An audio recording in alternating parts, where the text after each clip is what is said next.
স্বাগত জানাচ্ছি বাংলা ভিশনের সাপ্তাহিক আয়োজন mega live talk show BSRM গণতন্ত্র এখনের 513তম পর্বে। সাথে আছে তাইমুর রশিদ। আমার সাথে আজকে আলোচনার জন্য স্টুডিওতে উপস্থিত আছেন চারজন অতিথি। শুরুতেই তাদের সাথে পরিচিত হয়ে নিয়ে আমার হাতের ডানে আছেন অ্যাডভোকেট ফারজানা শারমিন পুতুল, তিনি বিএনপির মানবাধিকার বিষয়ক কমিটি এবং মিডিয়া সেলের সদস্য। আছেন জোনায়েদ সাকি, গণসংহতি আন্দোলনের প্রধান সমন্বয়কারী। আমার হাতে বামে আছেন ব্যারিস্টার মিতি সানজানা, বাংলাদেশ সুপ্রিম কোর্টের আইনজীবী। আছেন বাংলাদেশ ছাত্রলীগের সাবেক সহ সভাপতি ব্যারিস্টার প্রশান্ত ভূষণ পড়ুয়া। আপনাদের চারজনকে আজকে স্টুডিওতে স্বাগত জানাচ্ছি। দর্শক, বিএসআরএম গণতন্ত্র এখনের আজকের এই পর্বে আমরা আলোচনা করব দ্বাদশ জাতীয় সংসদ নির্বাচনের 4 মাসের মাথায় গতকালই অনুষ্ঠিত হয়ে গেল উপজেলা নির্বাচন। কেমন হলো প্রথম ধাপের এই নির্বাচন, ভোটার উপস্থিতি সব মিলে এই নির্বাচন আগামী দিনে নির্বাচন বলি, গণতন্ত্র বলি, রাজনীতি বলি কি বার্তা দিচ্ছে, এই নিয়ে আলোচনা করব। আলোচনায় থাকবে ভারতের পররাষ্ট্র সচিবের আজকের ঢাকা সফর, তিনি চলে গেছেন। ভারতের নির্বাচনের পরে নতুন সরকার দায়িত্ব নেওয়ার পরে ভারত সফরে যাবেন প্রধানমন্ত্রী শেখ হাসিনা। বাংলাদেশ ভারত সম্পর্ক, এগুলো নিয়ে আলোচনা করব। আলোচনায় থাকবে 14ই মে ঢাকা আসছেন ডোনাল্ড ট্রাম্প, মার্কিন যুক্তরাষ্ট্রের দক্ষিণ ও মধ্য এশিয়া বিষয়ক সহকারী পররাষ্ট্রমন্ত্রী। সব মিলে যুক্তরাষ্ট্র অর্থাৎ ওয়াশিংটন ঢাকা যে সম্পর্ক, সেখানে কি নতুন কোনো দিক, নতুন কোনো মেরুকরণের সুযোগ সম্ভাবনা আছে কিনা, এসব নিয়ে আজকের আলোচনা শুরু করতে চাই ব্যারিস্টার প্রশান্ত ভূষণ বড়ুয়া, বাংলাদেশ ছাত্রলীগের সাবেক সহ সভাপতি। নির্বাচন হয়ে গেল, নির্বাচন নিয়ে গত বেশ কিছুদিন ধরে আলোচনা ছিল। উপজেলা নির্বাচনও ভোটের হার কম, এই যে ভোটার উপস্থিতি 30-40%, যদিও আওয়ামী লীগ দলীয়ভাবে বলছে তারা সন্তুষ্ট, নির্বাচন ভালো, সন্তোষজনক, কিন্তু যে ভোটার উপস্থিতি সব মিলে এবং বলা হচ্ছে এই নির্বাচন আসলে এর ধরনের একটি মন্তব্য আছে যে সরকারকে তুষ্ট করার আরেকটি নির্বাচন হলো কিনা। ধন্যবাদ আমার সহ আলোচকগণ, তারা অত্যন্ত ভালোভাবে তাদের কথাগুলো তুলে ধরেন এবং আমরা দর্শকদের সাথে শেয়ার করতে পারবো। আপনার প্রথম প্রশ্ন দিয়ে শুরু করি। এই দেশে অতীতে কিন্তু অনেক বেশি সংখ্যক ভোট পড়েছে, এমন নির্বাচনও হয়েছিল। এটা তো মে মাস 30 মে 1977কে যদি আপনি আমাকে বলবার অনুমতি দেন, 98.88% ভোট পড়েছিল এবং হানা ভোট জনাব জিয়াউর রহমান বিইউ লিখেছে সুন্দর করে, যে ছবিটা আছে আমার কাছে, তিনি যা যা করেছেন, যা যা করবেন, এগুলোর প্রতি আপনার আস্থা আছে কিনা, এবং 98% কথিত আছে যে এটা তো ডিজাস্টার সব তাদের জন্য।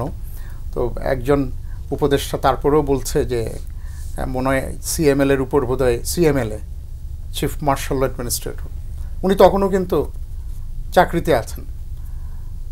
তো বলে যে আস্থা বোধহয় একটু কম হয়ে গেল, আর 1% বাড়ায় দেওয়া যায় কিনা।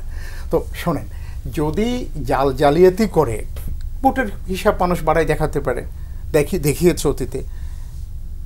15ই ফেব্রুয়ারি 96 সালে যে নির্বাচনটা হয়েছিল, ওটাতে খোদ বগুড়ায়, যেটা বিএনপির ঘাঁটি, ওখানে 113% ভোটও তারা দেখিয়েছে। এগুলো হয়েছে, আমি স্বীকার করে নিচ্ছি, করতেই হবে এটি, আমাদের এটি সবার একটা জাতীয় এটা একটা আপনার অনুভূতি হয়ে যাবে এবং প্রয়োজনীয়তাতে রূপ লাভ করবে। সেটি হলো ভোটার কম। আমি কেন কম, কি কারণে কম, এটাতে যাব না। একটা বিষয় পরিষ্কার হয়েছে, অতীতে আমরা দেখেছি ইউপি এবং উপজেলা নির্বাচনে 35টা খুনও হয়েছে। আপনি যদি 86 সাল, 88 সাল, তারপর 92 সালে ওই যে স্থানীয় সরকারগুলো দেখেন, একেবারে রক্তক্ষয়ী হয়েছে। ওই দিক থেকে বলা যায় যে একেবারে বিনা সহিংসতায় এই প্রথম পর্বটি উতরে গেছে। আরেকটি বিষয় হলো, আমি বিএনপিকে অভিবাদন জানাতে চাই, তারা সফলভাবে, জনগণ তো বটেই, নিজের দলের কর্মীদের কাছ থেকেও নিজেদেরকে আলাদা করতে পেরেছেন নির্বাচনী বিষয়ে। 133 জন বহিষ্কার 1-11 বাদ দিলে জন্মের পর থেকে বিএনপির ইতিহাসে সর্বোচ্চ সাংগঠনিক বহিষ্কার। এবং আমরা বারবার বলবার চেষ্টাও করেছি যে নির্বাচনের গুণাগুণ নিয়ে কথা হবে, ওনারা বলবে নির্বাচনেই হয় না, কোথায় যাব। কিন্তু দেখুন, ক্ষমতা পরিবর্তনের, আমি উপজেলা বলছি না, দুটো পথ আছে সার্বিক। আপনাকে বিপ্লব করতে হবে অথবা নির্বাচন করতে হবে। তো বিপ্লব এবং নির্বাচন এই দুটোর মাঝামাঝি আর কিছু নাই। আর যদি কিছু হয়, সেটি একেবারে সশস্ত্র পন্থায় করাতে হবে। সেই রেকর্ড অনেকের আছে, তারা আগে বাংলাদেশে করেছেন, গণতন্ত্রকে নির্বাসনে পাঠিয়েছেন। আজকে আমরা কিছু লেগাসি বহন করছি, এবং এই কারণে আপনি দেখবেন যে আইন পাশ করবার পরে এই প্রথম কিন্তু আইন করে নির্বাচন কমিশন হলো, এর আগে আইন ছিল না, এবং সবার দাবি ছিল যে আইন করা হোক ইলেকশন কমিশন সার্চ কমিটি করবার আগে। এবং পদত্যাগের আগ মুহূর্ত পর্যন্ত বিএনপির 6 জন সংসদ সদস্য পার্লামেন্টারি পার্টিসিপেশন তারা করেছেন, লেজিসলেটিভ কন্ট্রিবিউশন রেখেছেন এই আইনটি করবার ক্ষেত্রে। একের পর এক সংশোধনী দিয়েছেন, আলোচনা হয়েছে, এগুলো হয়েছে, ওনারা সরে গেলেন বাছাই করবেন। তো আপনি যেটা বলতে চাচ্ছেন সব কিছু মিলে আমি শেষ করছি এটি একেবারে প্রিসাইসলি। হ্যাঁ, ভোটের পার্সেন্টেজ কম হচ্ছে, এটি একটি সমালোচনাযোগ্য বিষয়, কিন্তু এতে এটিও প্রমাণিত হয়েছে জেলা আওয়ামী লীগের প্রেসিডেন্ট সেক্রেটারি হেরেছেন, বড় বড় নেতারা আগের সংসদ নির্বাচনে হেরেছেন, প্রেসিডিয়াম মেম্বার একেবারে পরাজিত হয়েছেন, মন্ত্রীরা পরাজিত হয়েছেন। কিন্তু এটি প্রুভ করে যে নির্বাচনটি অন্তত ইটসেলফ ওই মাঠে ভোটের দিন পরিপূর্ণভাবে সুষ্ঠু হয়েছে। এই কৃতিত্বটুকু আওয়ামী লীগকে দেওয়া উচিত। অ্যাডভোকেট ফারজানা শাবিন পুতুল, এই যে কৃতিত্বটুকু চাইলেন যে অন্তত নির্বাচনটুকু সুষ্ঠু হয়েছে, দেবে কিনা বিএনপি? অনেক ধন্যবাদ আপনাকে তৈমুর ভাই এবং আমাদের সহ আলোচক যারা আছে। প্রশান্ত দত্ত আসলে উনি ননস্টপ খুব সুন্দর বলে যেতে পারেন, এবং অবভিয়াসলি আমরা কখনোই আমাদের অতীতকে ভুলে যাওয়া উচিত না। উই নিড টু নো, এবং আমাদের সেটা স্বীকারও করা উচিত যে আমাদের রুটটা কি ছিল। যারা রুট ভুলে যায়, যারা নিজেদের বেসিকটাকে ভুলে যায়, শেকড়টাকে ভুলে যায়, তারা আসলে খুব বেশি দূর আগাতে পারে না। কিন্তু প্রবলেমটা হয়ে যায় যে আমরা শেকড়ের কাছে ফিরে যাই নিজেদেরকে ডিফেন্ড করার জন্য। যখন একটা প্রবলেম আমাদের সামনে দেবেন, ওনারা প্রবলেমটাকে অ্যাড্রেস করবেন না, প্রবলেমটাকে জাস্টিফাই করার জন্য আর অন্যান্য কোনোখান থেকে আরও বেশ কিছু ধরনের উদাহরণরা উঠিয়ে নিয়ে আসেন এখানে। ইটস এ গুড স্ট্র্যাটেজি, এটা প্রশান্ত দ্বারা সবসময় এটা করে থাকেন। কৃতিত্ব দেওয়ার বিএনপিকে, বিএনপি আছে একটা দল হিসেবে, এটা তো ওনারা স্বীকারই করেন না। অথচ যখন নির্বাচনে ভোটার কম হয় তখন বলা হয় যে বিএনপি আসেনি জন্য নির্বাচনে ভোটার কম, ধান কাটার মৌসুম এই জন্য নির্বাচনে ভোটার কম, আবার ধান ওঠানোর মৌসুম ছিল জানুয়ারিতে, তখনও ভোটার কম ছিল। সমস্যাটা হয় কি, ওই যে আমরা অ্যাড্রেস করি না হোয়াট ইজ দ্য প্রবলেম। ওই যে উনি বলছিলেন যে হ্যাঁ ঠিক আছে, আমরা বুঝতে পারছি যে ভোটার সংখ্যা কম, কিন্তু কেন কম সেদিকে আমরা যাব না। And this is the characteristics of Awami League. তারা কখনো বেসিক যে জায়গাটাকে আমাকে হাত দিতে হবে, প্রবলেমটা সলভ করতে হবে। একটা প্রবলেম যখন আপনি আইডেন্টিফাই করবেন, এটা কিন্তু অর্ধেক সলভের পথে চলে যায়। তো ওই জায়গাটাতে ওনারা কখনো যাবেন না। ভোটার কেন কম? আজকে বাংলাদেশ উনি বলছেন যে একটা সময় সহিংসতা হতো, মানুষ মারা যেত, এখন অ্যাটলিস্ট সহিংসতা বাদ দিয়ে নির্বাচিত হয়ে গেছেন। উনি সন্তুষ্টি প্রকাশ করছেন যে প্রেসিডেন্ট সেক্রেটারি জেলা পর্যায়ে তারা হেরে গেছেন। কাদের কাছে হেরেছেন? মন্ত্রী এমপিদের সন্তানদের কাছে হেরেছেন। তো আপনারা এটা বলে কি বোঝাতে চান? আপনারা কি মনে করেন যে আপনারা চোখ বন্ধ করে আছেন বলে দেশের সমগ্র জনগণ চোখ বন্ধ করে আছে? আপনারা যা বোঝাবেন তারা সেটা বুঝবে, আপনারা যা খাওয়াবেন তারা সেটা খাবে। হ্যাঁ, তারা অসহায়, দেশের জনগণ নিরস্ত্র, তারা অসহায়, তাদের বুকের ভেতরে সাহস এবং তাদের মনের ভেতরে আশা যে ফ্যাসিস্ট রেজিমের হাত থেকে তারা একটা সময় মুক্তি পাবে। এটা বাদ দিয়ে তাদের হাতে এখন আর কোনো কিছু নেই। উনি বলছিলেন যে ক্ষমতার পরিবর্তনে কয়েকটি পথ আছে। বিএনপি শুধুমাত্র একটি পথে বিশ্বাসী, একটি সুন্দর সুষ্ঠু অংশগ্রহণমূলক নির্বাচন, যে নির্বাচনে দেশের জনগণ তাদের ভোটাধিকার প্রয়োগ করতে পারবে। উপজেলা নির্বাচনে 40% বলা হচ্ছে। আমি যদি ছবি দেখাই, আপনারা সবাই দেখেছেন মিডিয়াতে, কোনোখানে ভোট কেন্দ্রের সামনে আনসার বিডিবি রান্না বান্না করছে, কোথাও কোনো লাইন নেই। কেউ কেউ বলছে এডিট করে বসিয়ে দিয়েন। যে নিউজ পেপারগুলোতে যে হেডলাইনগুলো এসছে সারাদিন ভরে, এই হেডলাইনগুলোরা যদি ওনারা নাও দেখতে পারেন, কারণ ওদের অত সময় নেই।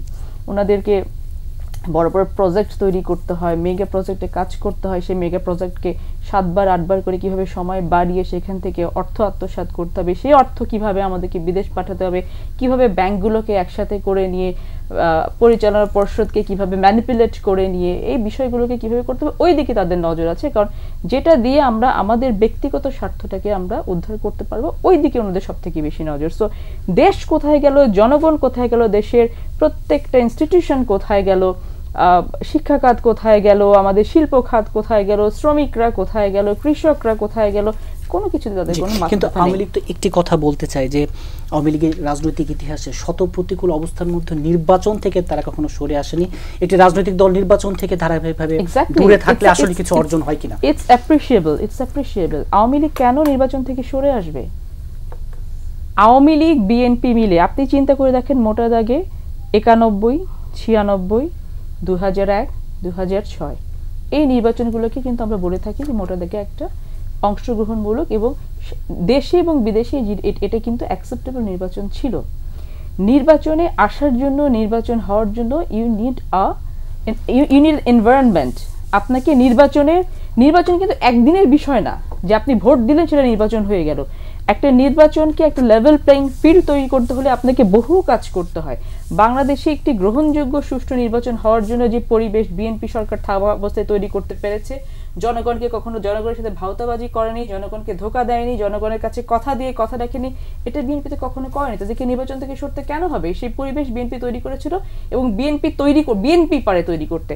গত 3টা নির্বাচন যেটা করেছে, এই নির্বাচনকে যদি নির্বাচন বলা হয়, কোনো শিক্ষিত মানুষ, কোনো সুস্থ মস্তিষ্কের মানুষ, বাংলাদেশের আপনি খেটে খাওয়া মানুষ, রাজমিস্ত্রি, কৃষক, শ্রমিক, মজুর, কারো কাছে গিয়ে বলেন, কেউ বলবে না যে এগুলো 3টা একটা নির্বাচন ছিল। এবং উপজেলা নির্বাচন যেটা হয়েছে, এটা 7 তারিখে যে নির্বাচন হয়েছিল, সেটারই একটা কনসিকুয়েন্সিয়াল রূপ, সেটারই একটা কনজিকিউটিভ রূপে আমরা দেখতে পেলাম যে এবার ভোটাধিকার যদি 5% পড়ে থাকে, 10% পড়ে থাকে 7 তারিখে 24 সালের 7ই জানুয়ারির জাতীয় নির্বাচনে, তাহলে এখন সেই সংখ্যা আরো অনেক বেশি কমে গেছে। পরে আবার বিস্তারিত আলোচনা আসবো।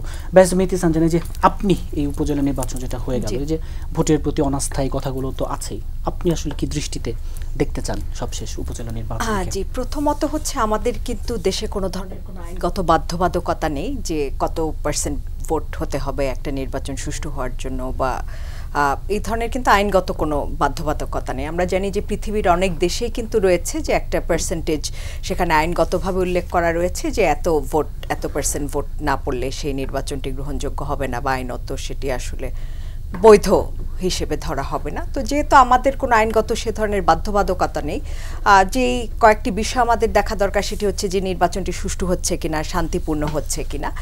এবং এই বিষয়ে আমরা যদি বলি, দেখেন আপনি প্রধানমন্ত্রী প্রথমেই কিন্তু যে বার্তাটি দিয়েছেন, প্রথমত আওয়ামী লীগের থেকে কিন্তু কোনো ধরনের কোনো দলীয় প্রতীক দেয়া হয়নি একটি বিষয়।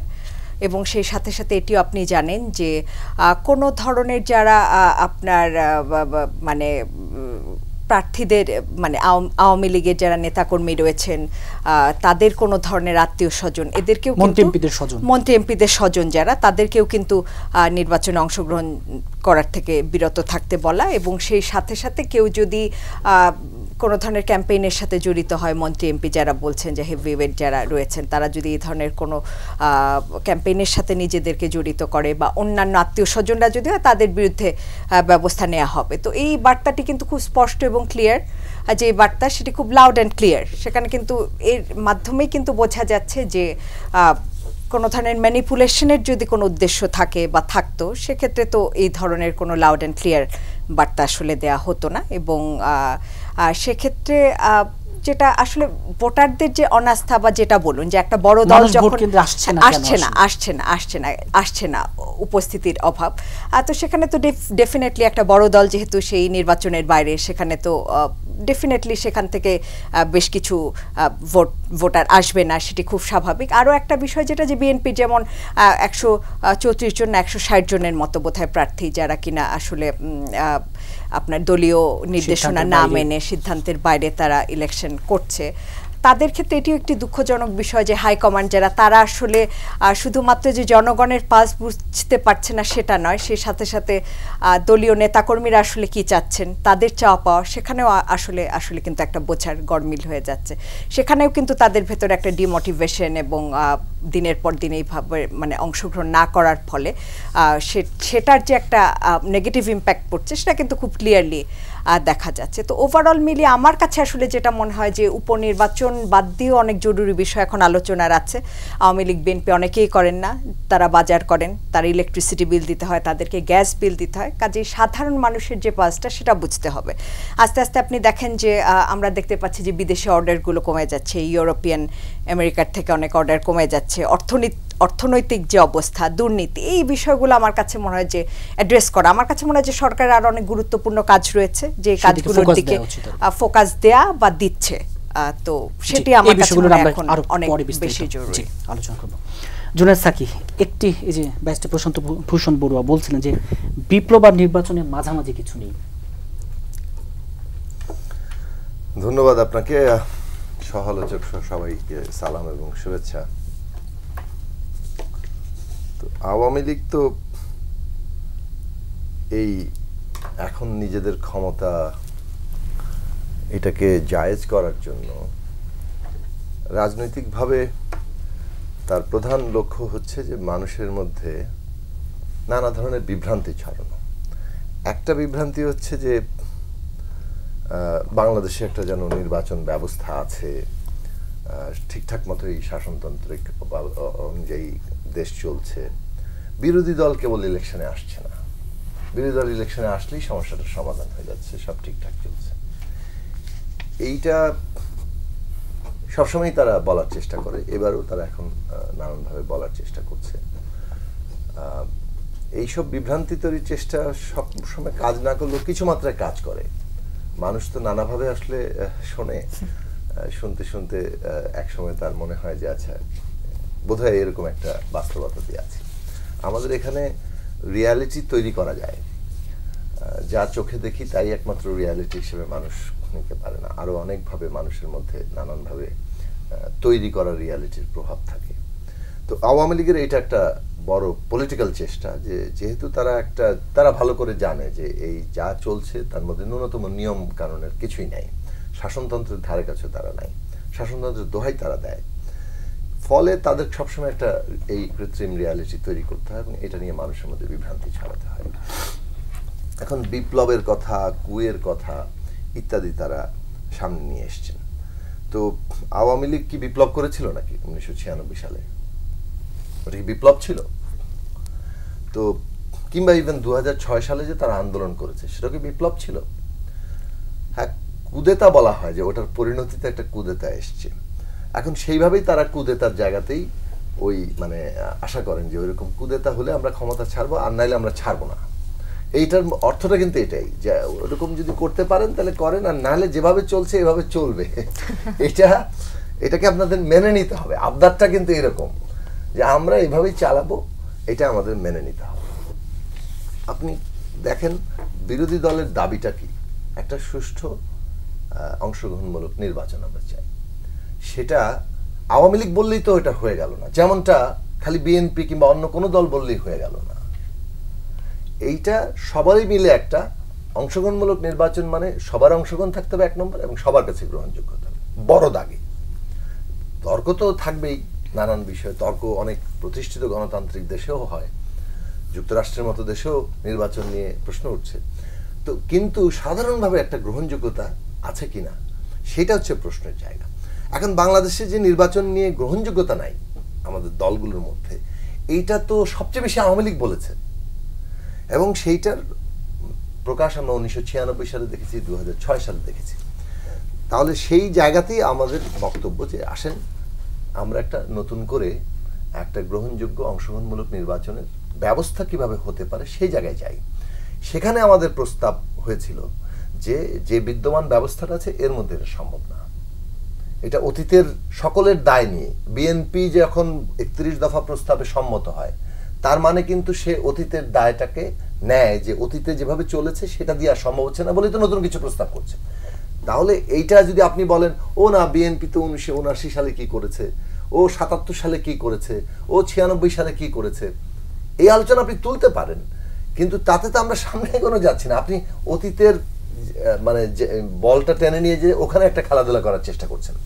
অতীত অপ্রাসঙ্গিক নয়, কিন্তু অতীতের কোন জিনিসটা ইতিহাস হিসাবে আমাদেরকে সামনের দিকে নিয়ে যেতে পারে সেইটাই আমাদের প্রাসঙ্গিক করা উচিত।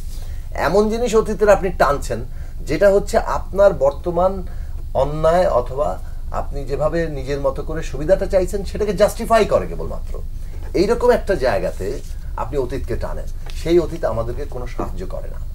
আমাদের এখন দেখা দরকার যে বাংলাদেশে এই যে একটা সুষ্ঠু নির্বাচন সম্ভব হচ্ছে না, সেটা গণতান্ত্রিক উপায় কিভাবে হতে পারে। সেখানে আওয়ামী লীগ একটা বড় স্টেক হোল্ডার। এই কথা ব্যক্তিগতভাবে আমি আমাদের দলের পক্ষ থেকে আমরা সবসময় বলেছি যে এটা আমাদের মধ্যে একটা রাজনৈতিক সমঝোতা, একটা নতুন বন্দোবস্ত দরকার হবে, এবং সেইটার জন্যই বিরোধী দলের এইবারের একটা সবচেয়ে বড় অগ্রগতির জায়গা ছিল তারা সংস্কারের, রাষ্ট্র ব্যবস্থা সংস্কারের, আইন সংস্কারের 31 দফা প্রস্তাব নিয়ে হাজির হয়েছিল। ফলে প্রস্তাবটা আপনি খেয়াল করে দেখেন, খালি পলিটিক্যাল রেটরিকের দিকে তাকিয়েন না। সভামঞ্চে বক্তৃতা যা হয় সেটা একটা বিষয়, কিন্তু আমি রাজনৈতিক লক্ষ্য হিসেবে কি বলছি, আমরা বলছি যে এখানে 31 দফা প্রস্তাবনা আছে, এই প্রস্তাবনার ভিত্তিতে 1 দফা হাজির করা হয়েছে। আসেন আলোচনার মধ্য দিয়ে এইখানে একটা উত্তরণের জায়গায় আমরা যাই। সেই উত্তরণ হচ্ছে প্রথম বিষয়, কিভাবে একটা অন্তর্বর্তীকালীন সরকার হতে পারে, যে সরকারের অধীনে নির্বাচন হবে, তারপরে হবে কয়টা নির্বাচন হবে, এবং আমরা সাংবিধানিক কি কি পরিবর্তনের জায়গায় যেতে পারবো, এবং সেখানে জনগণের অংশগ্রহণ মানে নির্বাচন, সংসদ গঠন, সেটার মধ্যে দিয়ে ওই পরিবর্তনগুলো আসবে। এই পরিবর্তনের জায়গাটাতে যাওয়াটা মানে হচ্ছে রাজনৈতিকভাবে আমরা রাজনীতিতে ফিরে আসা। আর না হলে রাষ্ট্রশক্তিকে আপনি পকেটে ঢুকালেন, এখন আপনার হাতে সবকিছু, এন্টায়ার স্টেট, মানে এক্সিকিউটিভ তো আছেই, এই পুলিশ, প্রশাসন ইত্যাদি ইত্যাদি, বিচার ব্যবস্থা আপনি কাজে লাগাচ্ছেন, এন্ড পুরো সবকিছু মিলে আপনি বসে আছেন, তারপর বলবেন এবার খেলো, বাকি সবাইকে হাত পা বেঁধে। এই খেলা তো কোনো খেলা না। এখন আপনি আজকে দেখেন নির্বাচনে ধান কাটার প্রভাব নিয়ে রচনা লিখতে বলতে পারেন। আমাদের দেশটা এরকম হাস্যকর জায়গায় কিন্তু এসছে। আপনি আমাদের মাধ্যমিক, উচ্চ মাধ্যমিক বোর্ডকে বলে দেন নির্বাচনে ধান কাটার প্রভাব কি কি, এটা নিয়ে তারা রচনা লেখার জন্য আমাদের শিক্ষা ইয়ার মধ্যে বইয়ে এইগুলো কারিকুলামে যুক্ত করুক। এই হাস্যকর জায়গায় যে আপনি এনেছেন জিনিসটাকে, আপনি ওখানে পার্সেন্টেজ বলছেন 98%, ওইটা এমন কি কি কাজ অতীত হয়েছে যা আপনারা ইতিমধ্যে অতিক্রম করে যাননি আওয়ামী লীগ? 18 সালের নির্বাচন আমরা করেছি, কতগুলো সেন্টারে শতভাগ ভোট পড়েছে, এগুলো তো করেছেন আপনারা। আমার বক্তব্য হচ্ছে এই আলোচনা চলতে পারে, মানে অতীতে টেনে নিয়ে গিয়ে নিজের কোর্টে বল নিয়ে সে গরু রচনা করা, এই আলোচনা কোনো সামনে এগোবে না। সামনে যদি এগোতে চান, এই উপজেলা নির্বাচনে ভোট কত পড়লো, আপনি ওই পার্সেন্টেজ, যেহেতু আপনার হাতে পুরো মেশিন, আপনি যে কোনো পার্সেন্টেজই দেখাতে পারেন। বাংলাদেশের সবগুলো গণমাধ্যম বলছে যে নির্বাচন কেন্দ্রগুলো। বিরতিতে যাচ্ছে, বিরতির পর আবার এই আলোচনায় ফিরছে। দর্শক, বিএসআরএম গণতন্ত্র এখানে একটি ছোট্ট বিরতির সাথে থাকুন, ফিরছি বিরতির পর।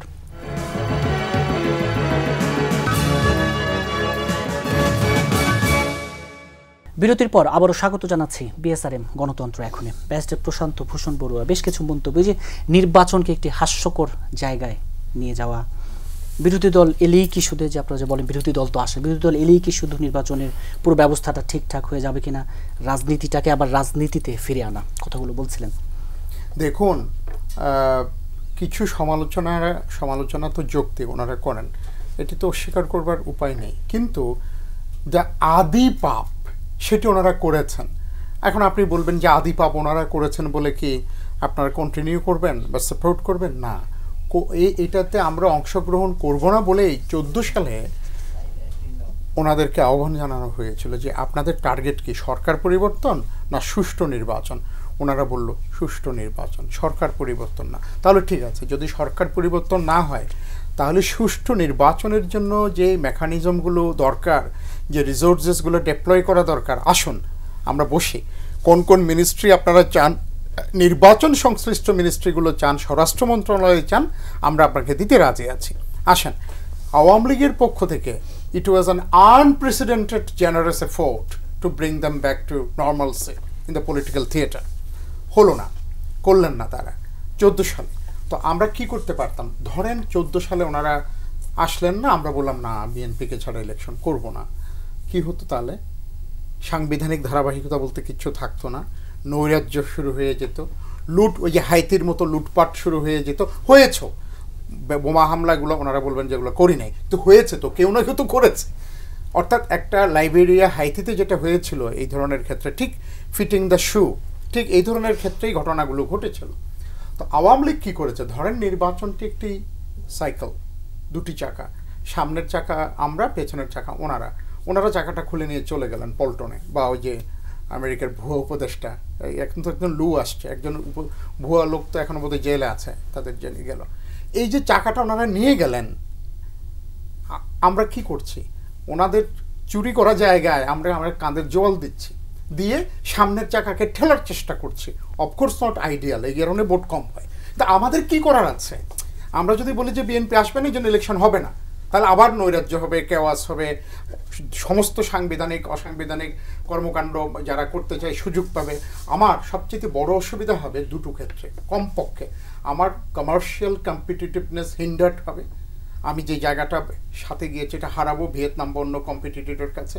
আরেকটি হলো বিএনপি যেটা নিজে অংশ হয়েছে এই সিনেটরদের এমইপিদের এখানে সাপোর্ট করে, ওনাদের মহাসচিব বলেছেন ওনাদের সাথে আমাদের কথা মিলে গেছে, কি ইন্টারন্যাশনাল পিস কোর থেকে আমাদের সশস্ত্র বাহিনীকে প্রত্যাহার করা, এই ক্ষতিগুলো হবে। এবং কিন্তু আপনি বলছেন যে নির্বাচনে আওয়ামী লীগের কি করার আছে, কি করতে পারতাম? ওই যে জুনাস সাকি বলছেন একটি রাজনৈতিক বন্দোবস্ত দরকার। এক্স্যাক্টলি, এই বন্দোবস্তের সূচনা প্রস্তাব, দিল খোলা প্রস্তাব তো আমরাই দিয়েছি।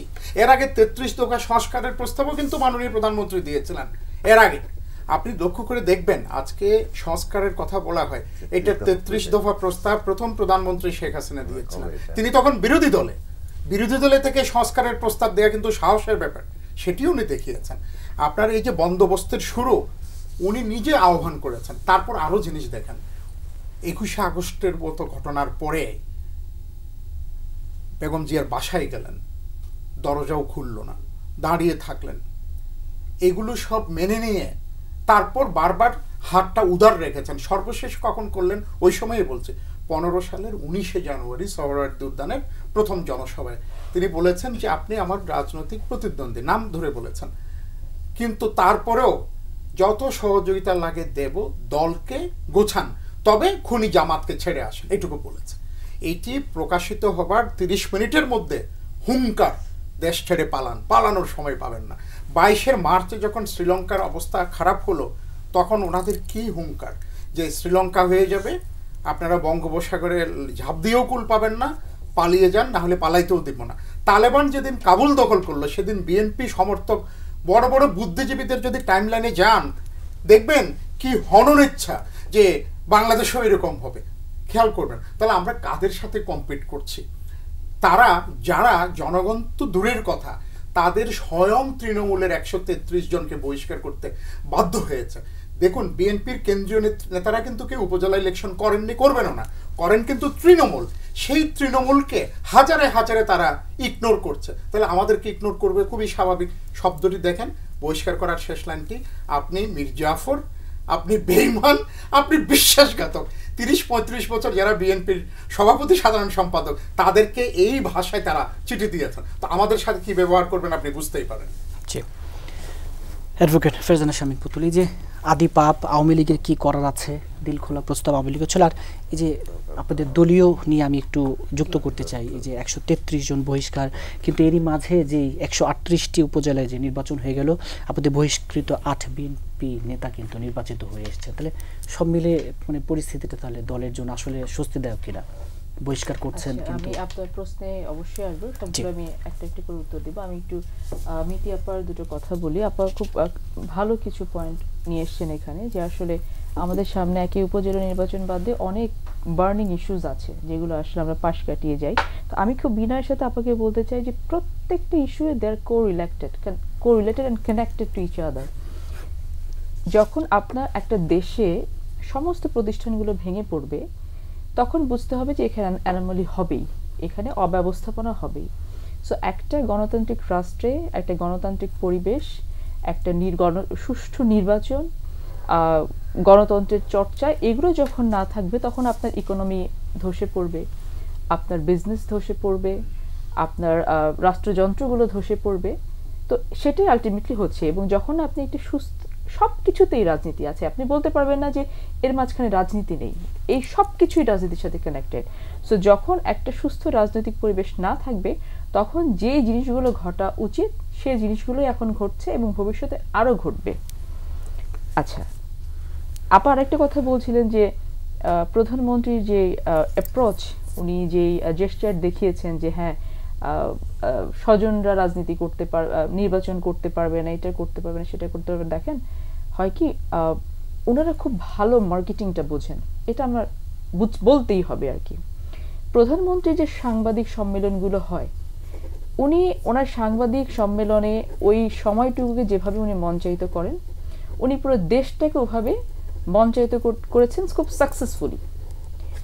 উনি একটা সাংবাদিক সম্মেলনে কিন্তু কোনো প্রশ্ন এড়িয়ে যান না, প্রত্যেকটা প্রশ্নের উনি উত্তর দিচ্ছেন, হাসছেন, কথা বলছেন। ওখানে কিন্তু আপনি কোনো কথা বলতে পারবেন না, কিন্তু ওখানে কী ধরনের প্রশ্ন হয়, কী ধরনের স্তুতি বাক্য ব্যয় করা হয় সেটা কিন্তু আমরা জানি।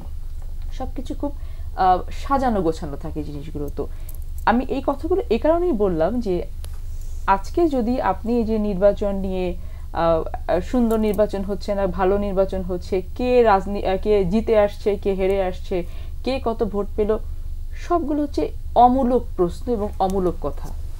আমরা খুব ভালো করে জানি যখন একটা নির্বাচন, আবার বলি, মঞ্চায়িত করার জন্য আপনি 7ই জানুয়ারিতে দিলেন ডামি নির্বাচনের মতো করে, ডামি ক্যান্ডিডেট। এখানে আপনি স্বজনের সংজ্ঞা পর্যন্ত পাল্টে দিলেন যখন দেখলেন যে আপনি নিজের দলের ডান হাত বাম হাতকে আপনি হাতের মধ্যে আনতে পারলেন না। আপনি you are the prime minister, you are the head of your, আপনার দলের আপনি প্রধান, আপনি আপনার ডান হাত বাম হাত অজুহাত 3 নম্বর হাত কোনো হাতকে আপনি কাছে নিয়ে আসতে পারলেন না, আপনার কথা শোনাতে পারলেন না, সেখানে আপনি কি করলেন? আলটিমেটলি স্বজনের সংজ্ঞা পাল্টে দিলেন। সো কোন পর্যায়ে আপনি যেতে পারেন? আপনি আমাদের নেতাকর্মীর বহিষ্কারের কথা বলছেন, কথা তো বিএনপিও শোনাতে পারলো না। যদি ওই দৃষ্টিতে যাই, বিএনপিতে কি 133 জন নেতাকর্মী আছে? বিএনপি লক্ষ কোটি নেতাকর্মী এবং কোটি কোটি সমর্থকের একটি দল।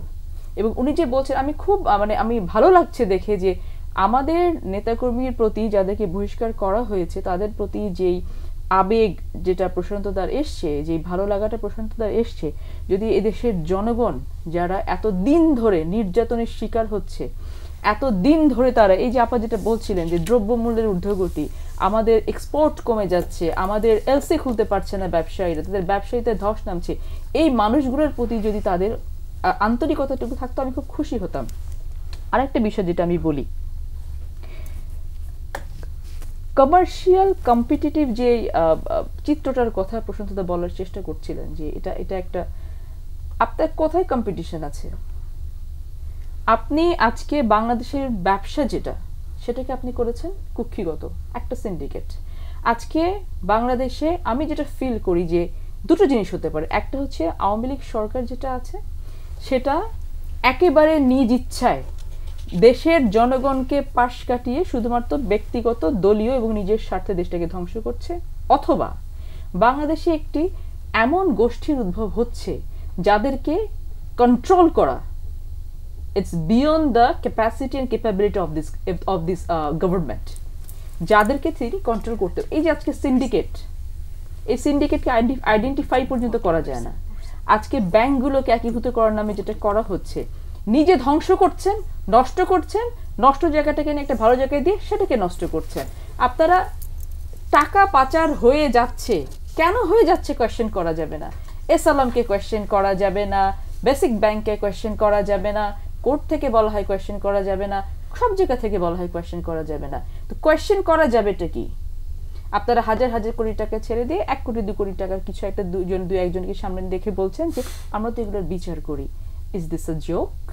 বাংলাদেশের মানুষ কি বোকা? তারা কি এগুলো কোনো কিছু বোঝে না? আর কতদিন এগুলো আপনারা করবেন? সাকিব ভাই সুন্দর একটা কথা বলেছেন যে আমরা কথা বলতে পারি, আলোচনা করতে পারি, but what is going to happen in the fate of the people of this country? তারা কি দোষ করেছে?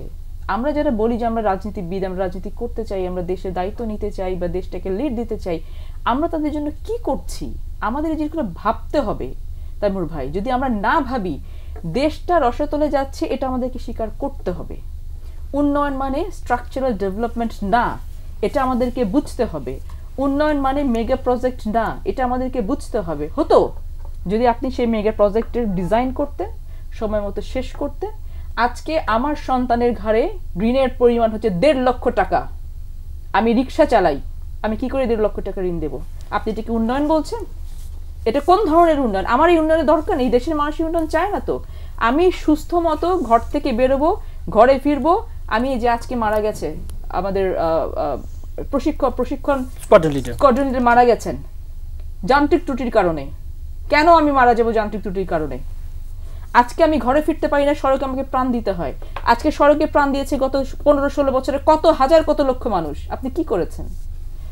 আমি নিরাপদে ঘরে ফিরতে চাই, আমি 3 বেলা পেট ভরে খেতে চাই, আমি আমার সন্তানকে ভালো স্কুলে পাঠিয়ে শিক্ষাটুকু দিতে চাই। এই জিনিসগুলো আপনি অ্যাড্রেস করতে কাউকে দেখেছেন? কোনো গভর্নমেন্টের কোনো পর্যায়ে তারা সব কিছু একেবারে এত অ্যাপ্রোপ্রিয়েটলি চলছে যে একেবারে একটা ধোঁয়াশার মধ্যে রেখে দিয়ে মানুষকে মনে করছে যে হ্যাঁ। তবে একটা জিনিস, তারা এই 15-16 বছরে বাংলাদেশের জনগণের ধৈর্য শক্তি অনেক বাড়িয়ে দিয়েছে, সহ্য করার শক্তি অনেক তারা বাড়িয়ে দিয়েছে। এটা তারা করেছে, আমি বলতেই হবে। আদারওয়াইজ আজকে যেই জায়গায় তারা দেশকে নিয়ে গিয়েছে, এই সহ্য শক্তি না বাড়লে আসলে রেভলিউশন ঘটে যাবে। আবার আপনার কাছে আসবো বেস্ট মিতি সানজান, আপনিও এই দিকটাতেই যেতে চাচ্ছিলেন যে এই যে শুধু নির্বাচন কেন, কিন্তু যে একটি কথা কিন্তু আসে যেটা আলোচনা হলো যে সব কিছু কিন্তু দিন শেষে রাজনীতির সাথে অঙ্গাঙ্গিভাবে জড়িত। এই জায়গাটায় যতদিন মৌলিক পরিবর্তন না আসবে, আপনি আমাদের আর্থিক খাত বলেন, জি এই জায়গাটি আপনি না, সেটা তো অবশ্যই বেসিক, সেই জায়গাটিতে তো অবশ্যই হাত দিতে হবে। এবং আপনি একটা জিনিস একটু অ্যাড্রেস করি যে 42% যে টার্নওভার হচ্ছে, সো আমি যদি ম্যানিপুলেশন করি, আমার হাতেই যদি সব কিছু থাকে, তা তো সেটা আমি 42% না দেখে আমি 82% দেখাতে পারি টার্নওভার হয়েছে। আরেকটি কথা যেটা বললেন যে মিডিয়ার যে ফেয়ারনেস বা ফ্রিডম, যেটা মিডিয়ার, আবার বলা হচ্ছে যে বিভিন্ন মিডিয়াতেই প্রচারিত হচ্ছে যে লোক সংখ্যা কম, ভোট কেন্দ্রে মানুষজনের উপস্থিতি কম। তো সেই জিনিসগুলো তো বিভিন্ন মিডিয়ায় প্রচার হওয়ার মাধ্যমেই তো আমরা আসলে জানতে পারছি। তো কাজেই সেই জায়গাটির থেকে আমরা যদি বলি, আমাদের দুটি প্রশ্ন, একটা হচ্ছে যে শান্তিপূর্ণ হচ্ছে কিনা নির্বাচনটা, এবং সেখানে আসলে কোনো ম্যানিপুলেশন হয়েছে কিনা। সো আমি যদি ম্যানিপুলেশন করতাম তাহলে সেখানে তো আমি সেটা বাড়িয়েই আমি দেখাতে পারতাম, যেটা প্রশান্ত দা উদাহরণ দিয়েছিল যে অতীতে আমরা দেখছি যে 98% ভোট পড়ছে, 113% ভোট সেটা দেখানো হচ্ছে। সো সেটা যদি দেখানো হয় তাহলে তো আমি সেটা বাড়িয়েই দেখাতাম। তো এখানেই তো বোঝা যাচ্ছে যে ডেফিনেটলি সেটা একটা ফেয়ার ইলেকশন দেখেই তো সেখানে আসলে এই ধরনের কোনো সুযোগ নেই। আর যে বার্তাটি দিচ্ছে সেখানে তো আসলেই সেই বার্তাটি আসলে খুব ক্লিয়ার, যে যাতে করে কোনো ধরনের ম্যানিপুলেশন না হয়। যখন একটা হাই কমান্ডের থেকে দলের প্রতি এই ধরনের বার্তা আসে, আর সেখানে ডেফিনেটলি সেটার সাথেই তো কমপ্লাই করছে। এবং আমরা জানি 2-1টি জায়গায় বেশ কিছু হেভিওয়েট প্রার্থী যারা বোধহয় আত্মীয় স্বজন ছিল যারা, এবং তাদের বিরুদ্ধেও বিভিন্ন ধরনের ব্যবস্থা নেওয়ার কথা কিন্তু ইতিমধ্যে বলে দেওয়া হচ্ছে। কাজেই হাই কমান্ড যে সেখান থেকে কিন্তু মেসেজটা আসলে খুবই ক্লিয়ার, এবং সেই অনুযায়ী কিন্তু সংগঠন বলেন, দল বলেন, সেভাবেই কিন্তু আসলে নির্বাচনটা আলোচনাটা হচ্ছিল যে শুধু তো উপজেলা নির্বাচনটাই বিষয় নয়, সামনে নির্বাচন, রাজনীতির পালাবদলের জন্য তো নির্বাচন, সেই নির্বাচনে সব দলের অংশগ্রহণ, লেভেল প্লেইং ফিল্ড, এই জায়গাগুলোই তো একেবারে এক দফা আপনারা যেটা বলছে যে একটা নিরপেক্ষ সরকারের অধীনে বা তত্ত্বাবধায়ক সরকারের অধীনে। দেখুন, এই তত্ত্বাবধায়ক সরকার এটা কিন্তু কোনো গণতান্ত্রিক কোনো উপায় না, এবং অতীতেও আমরা দেখেছি, যার ফলে আমরা দেখেছি 1/11-এর মতো যেটা ঘটনা ঘটেছে, যে 2 জন যারা বাংলাদেশের বড় 2টি দল, তারাই কিন্তু সেই একেবারে ক্ষমতার বাইরে তাদেরকে বের করে দিয়ে 1/11-এর মতো একটি সিচুয়েশন হয়েছিল। এবং তত্ত্বাবধায়ক সরকারের ক্ষেত্রে এর আগে আপনি জানেন যে একজন জাস্টিসকে যেভাবে বিএনপি কিন্তু সেখানে মূল যেই রোলটি প্লে করেছিল, যে বয়স বাড়িয়ে দিয়ে তাদের পছন্দ মতো লোককে বসানো। তো কাজেই এটি কোনো গণতান্ত্রিক কোনো উপায়ও না, এটি কোনো সাংবিধানিক কোনো উপায়ও না। সংবিধানের ধারাবাহিকতা বজায় রাখার জন্য ইলেকশন করতে হবে, এবং ইলেকশনে সকল দলের অংশগ্রহণমূলক। এখন আপনি যদি অংশগ্রহণ না করেন, সেটা কি করে অংশগ্রহণমূলক নির্বাচন হবে?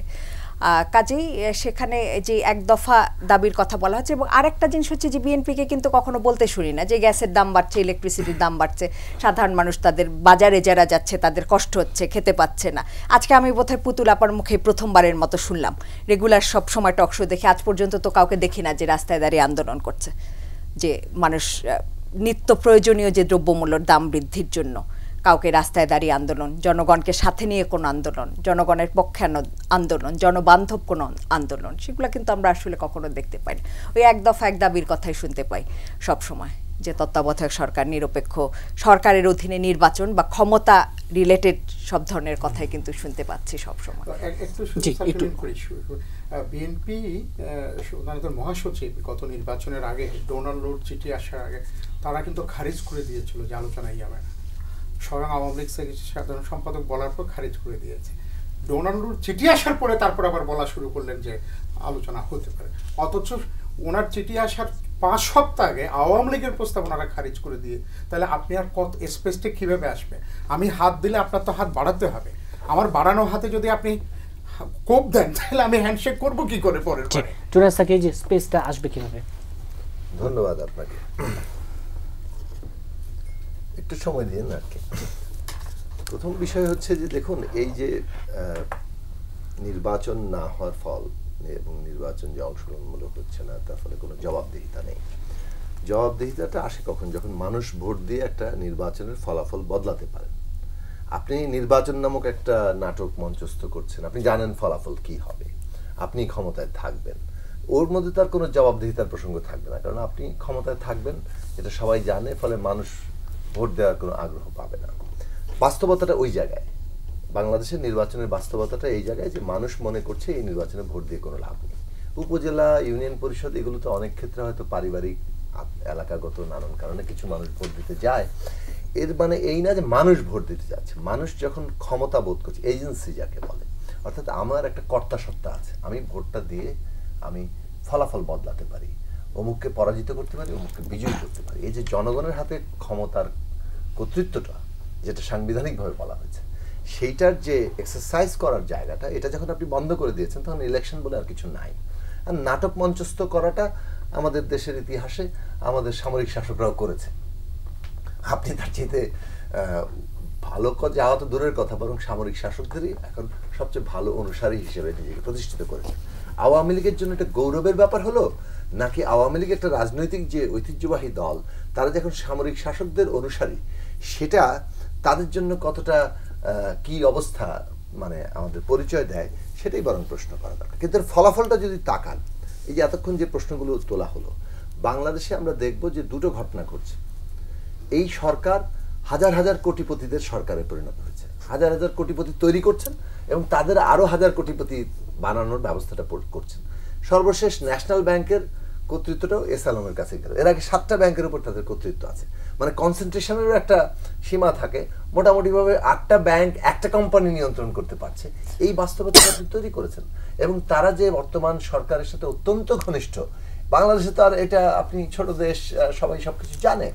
ফলে এই যে সরকারের ঘনিষ্ঠ ব্যক্তিরা, ব্যবসায়ীরা সমস্ত সম্পদ আহরণের উপর কন্ট্রোল কায়েম করতে পারছে, এটার নাম একটা টেক্সট বুক আছে, এটা বলে ক্রনি ক্যাপিটালিজম, পোষ্য মানে ধনতন্ত্র।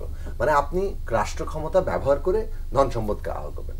ব্যবসা বাণিজ্যের যে সাধারণ নিয়ম সেটা না, ক্ষমতা ব্যবহার করে আপনি ধন সম্পদ আহরণ করবেন, নাম্বার 1। নাম্বার 2, দেখেন এই একই জিনিসের এই স্ট্রাকচারের অংশ হচ্ছে কি, সরকারি কর্মকর্তারা, সেটা পুলিশ হোক আর যে কোনো ইয়া হোক, তারা আমলারা হোক, তারা কত বিপুল পরিমাণ সম্পদ আহরণ করছেন, তার একটা জাস্ট নমুনা এসছে সাবেক আইজিপি বেনজির সাহেবের ক্ষেত্রে। এখন এগুলো ধরেন কারো কারোর সাথে ধাক্কাধাক্কিতে বেরিয়ে পড়ে, তারপরে হয়তো সরকার বলে না না আমরা তো ব্যবস্থা নিচ্ছি, দুদক তো আসছে। তার মানে হচ্ছে ঠিক এই একই রকম ভাবেই আপনি মিডিয়ার গলা টিপে ধরেছেন, কিন্তু তারপরে ধরেন মিডিয়া যদি বলে যে আচ্ছা আমি ভোট কেন্দ্র দেখাবো, কি দেখাবে? মানে মিডিয়া কি নিজে লোক ভাড়া করে নিয়ে আসবে? তা তো আনতে পারবে না। ফলে তাদের সামনে যে চিত্রটা আছে সেটাই তারা প্রকাশ করছে। সেটা যেহেতু তাদের সামনে একটা চিত্র, মানে ভ্যালিড ডকুমেন্ট আছে, কোনো কোনো ক্ষেত্রে সেটা তারা প্রকাশ করতে পারছে। এর মানে এই মিডিয়া খুব স্বাধীন, এই জায়গাতে আসা যায় না। এই একইভাবে বলা যায় যে বাড়িয়ে দেখানোটাও তো আপনার কৌশল। আওয়ামী লীগ তো এই কৌশলগুলো খেলে, যে আমি যদি এখন 80% বলি তাহলে এইটা মানে বিশ্বাসযোগ্য হবে না। আমি যদি বলি 35% হয়েছে তাহলে বিশ্বাসযোগ্য হবে। বিএনপি আসলে 70% হতো। এইটা তারা হিসেব করে নিয়েছেন। মানুষকে তো খাওয়াতে হবে, যেটা বললাম যে মানুষকে বিভ্রান্তি তৈরির জন্য তো আপনার একটা স্ক্রিপ্ট আছে, আপনি তো স্ক্রিপ্ট তৈরি করছেন। ফলে এটা স্ক্রিপ্টের বাইরের কিছু না। আমি বরং ফিরি এই যে অর্থনীতিটা, এখন দ্রব্যমূল্য নিয়ে আমরা তো, এটা ঠিক আপনি বললেন যে আমরা আন্দোলন করছি না, সেই দিন এই কিছুদিন আগে, ঈদের আগে আমাদের কোমর ভেঙে দিয়েছে, আমার নিজের কোমর ভেঙে দিয়েছে। আমরা দ্রব্যমূল্য নিয়ে, অর্থ পাচার নিয়ে স্বরাষ্ট্র মন্ত্রণালয় মানে আমাদের সচিবালয়ের সামনে বিক্ষোভ করতে গিয়েছিলাম। কিন্তু ব্যাপারটা এরকম না যে এই বিষয়টা এত বড় যে আন্দোলন আসলে এখানে হওয়ার কথা সেটা ঠিক, যে আমরা এখনো সেই রকম আন্দোলন গড়ে তুলতে পারিনি। আপনি খেয়াল করে দেখুন, এই যে গ্যাস বিদ্যুতের দাম ক্রমাগতভাবে বাড়ছে, IMF এর শর্তে আপনি বছরে 4 বার বাড়াবেন এখন ঠিক করেছেন। ভর্তুকি দিচ্ছেন কেন? কে বলেছে ভর্তুকি দিতে? ভর্তুকির ফর্মটা আপনারা তৈরি করেছেন, যে ভর্তুকি আসলে কতিপয়ের পকেটে বিদ্যুৎ নিয়ে যে কত কথা বলেছি, কতিপয়ের পকেটের টাকা চালান করা, পাবলিক মানি পাইপ দিয়ে কতিপয়ের পকেটে ঢুকিয়ে দেওয়ার নাম হচ্ছে এখন ভর্তুকি। এখন সেইটাকে আরো বেশি পাবলিকের কাছ থেকে টেনে আনার জন্য আপনি গ্যাস বিদ্যুতের ইয়েটা করছেন। এই যে টাকা বানানোর এই জায়গাটা, আপনি যদি দেখেন ডলার পাচার হয় কিভাবে, আপনি যদি দেখেন অর্থ পাচার কিভাবে হয়, আপনি যদি দেখেন যে এর ফলাফল কি দাঁড়ায় আমাদের এখানে, দ্রব্যমূল্য সহ সমস্ত জিনিসপত্রের দাম বাড়া, এই সব কিছুর ওই একটা গ্রুপ এবং এর জবাবদিহিতা অর্থনীতির ফল। এখন এই জায়গাটাতে আমরা যদি আসি যে এইরকম একটা ইয়ের প্রভাব কি উপজেলা নির্বাচনে আসবে না? আসবে বলে আমরা দেখি 1 লক্ষ টাকা জামানত হয়ে যায় 10,000 টাকা এক লাফে, এবং কারোর সাথে আলোচনা করার প্রয়োজন মনে করা হয়। 2 নম্বর হচ্ছে আমরা দেখি যে আওয়ামী লীগেরই এখন যারা এমপি কিংবা ওখানকার জেলার নেতারা, তারা মনে করছেন তাদের লোকেরাই উপজেলা, পৌরসভা, ইউনিয়ন পরিষদের লোক হবে, নাহলে টাকার ভাগবাটরা হয়ে যাবে, তো অনেক কেন্দ্র তৈরি করার জায়গা নেই। এখন এটাকে আপনি ঠেকাতে পারবেন না, কারণ উপরে আপনি এমন কেন্দ্র তৈরি করেছেন, এমন পারিবারিক কর্তৃত্ব তৈরি করেছেন, নিচেও আপনার এখন পারিবারিক কর্তৃত্ব চাইবে। এই যে রাষ্ট্রের গতিমুখটা, এই যে রাজনীতির গতিমুখটা, এটা কি কোনো ইতিবাচক গতিমুখ? আওয়ামী লীগ কি মনে করছে যে এটার উপরে চিরস্থায়ী বন্দোবস্ত টিকে থাকবে? থাকবে না। সে কারণে আমি এবার একটু প্রশান্ত যে কথাগুলো বললেন, আমি দুটো উত্তর খুব সংক্ষেপে শেষ করব। আরো বেশ কিছু প্রশ্ন আছে। যে আওয়ামী লীগের প্রস্তাব দিয়েছে, আমরা বলবো আপনি একটা সেটেল ইস্যুকে আনসেটেল করেছেন। আপনার আন্দোলনের পরিপ্রেক্ষিতে 1996-এ একটা কনসেনসাস তৈরি হয়েছিল, এবং ওই কনসেনসাস আওয়ামী লীগ, বিএনপি প্রথমে মানে নাই, কিন্তু আপনাদের আন্দোলনের চাপে বিএনপি মেনেছে। তার মানে কি, দেশের 2টা প্রধান রাজনৈতিক দল যখন একটা জায়গায় মানে, তখন এটা একটা কনসেনসাস। এই কনসেনসাস আপনারা ভেঙেছেন আদালতের ঘাড়ে বন্দুক রেখে। এখন আদালতের উদাহরণ দেবেন, ওগুলো কি কথা আমরা জানি। এবার আসেন ব্যারিস্টার সানজানা যেটা বললেন যে এটা গণতান্ত্রিক না, আমি একটু ওনাকে বলবো যে আওয়ামী লীগের সাবমিশনটা যাতে উনি দেখেন। কোর্টে যখন এই তত্ত্বাবধায়ক সরকার নিয়ে আলোচনা হচ্ছে, আওয়ামী লীগ সাবমিশন দিয়েছিল যে তত্ত্বাবধায়ক সরকার ব্যবস্থা গণতান্ত্রিক এবং নির্বাচিত, কারণ তত্ত্বাবধায়ক সরকার হচ্ছে নির্বাচিত রাষ্ট্রপতির উপদেষ্টা পরিষদ, তার অধীনে হওয়া। এটা আওয়ামী লীগের সাবমিশন টু দি কোর্ট, এবং আওয়ামী লীগ এর যে মানে সংসদীয় কমিটি, প্রত্যেকে এটার ব্যবস্থার পক্ষে সব জায়গায় সাফাই গিয়েছেন। যখন একটা মানে নির্দেশ এসছে, প্রায় মনে হচ্ছে কোন এক লোক থেকে এসছে, আমরা জানি না, সেই রকম নির্দেশের পরে তত্ত্বাবধায়ক বাতিল হয়েছে। আমি যে কথাটা বলবো, হাইতির মতো, আপনি বলেছেন হাইতির মতো অবস্থা হবে, 96 সালে কি হাইতির মতো অবস্থা হয়েছিল? 2006-07 সালে হাইতির মতো অবস্থা হয়েছিল? আপনি নিজে সমস্ত জনগণের ক্ষমতা কেড়ে নিয়ে আপনি একটা স্টিম রোলার, সামরিক বাহিনীর চেয়ে, শাসনের চাইতে আরো অধিকতর স্টিম রোলার চালাচ্ছেন। আপনি ওইটাকে খুব জায়েজ, বৈধ সবকিছু মনে করবেন, যেহেতু আপনারা ক্ষমতায় আছেন, সুবিধাভোগী। আর আপনি যে কোনো একটা সেটেলমেন্টের জায়গায় পৌঁছানোটাকে, রাজনৈতিক সমঝোতাকে আপনি বলবেন সংবিধান মানে কি বলে যে বদলাতে গেলে হাইতির মতো অবস্থা।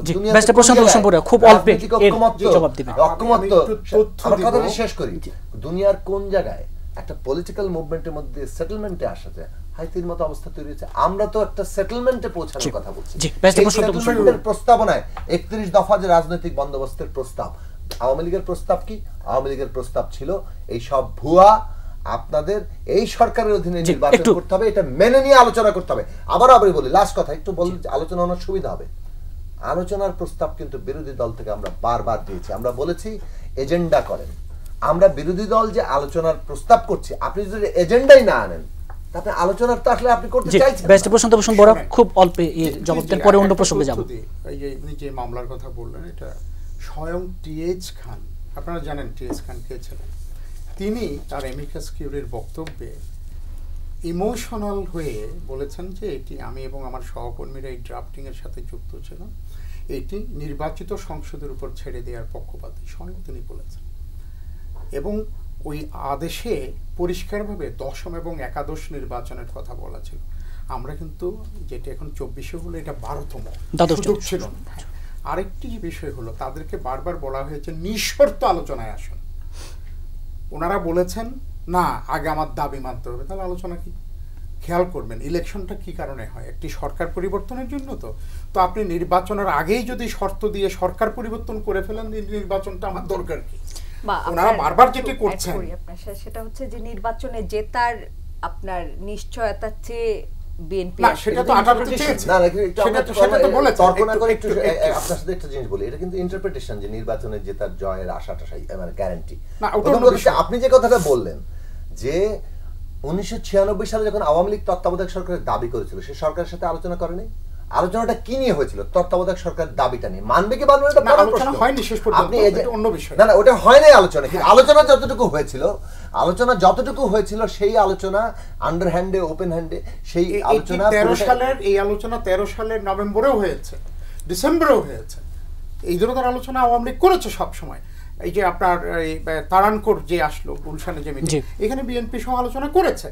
আমরা এটাই বলতে যাচ্ছি যে আপনাকে তো কোনো না কোনো জায়গায় তাইমুর আলোচনাটা শুরু করতে হবে, এবং এটির জন্য সবচেয়ে ভালো যে বন্দোবস্ত নিঃশর্ত আলোচনা শুরু করা। আমরা তো বারবার বলেছি, তো ওনারা তো শর্ত দিয়ে ছাড়া আলোচনায় আসতেই চাননি। যে আসছেন যখন ডোনাল্ড লু চিঠি দিয়েছেন নিঃশর্তভাবে।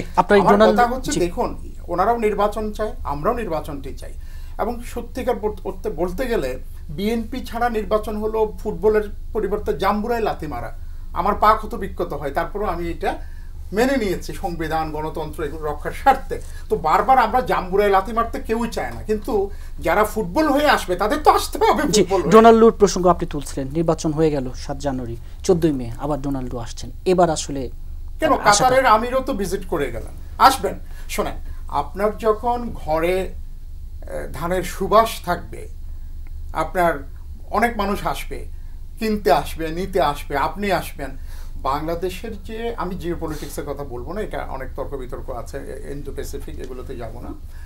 আপনি যখন আপনার গ্লোবাল কম্পিটিটিভনেসটা বাড়াচ্ছেন, জাতিসংঘে সর্বোচ্চ সংখ্যক দ্বিতীয় শান্তিরক্ষী পাঠাচ্ছেন, আপনি বিশ্ব শান্তিতে অবদান রাখছেন আপনার ফোর্সগুলোকে দিয়ে।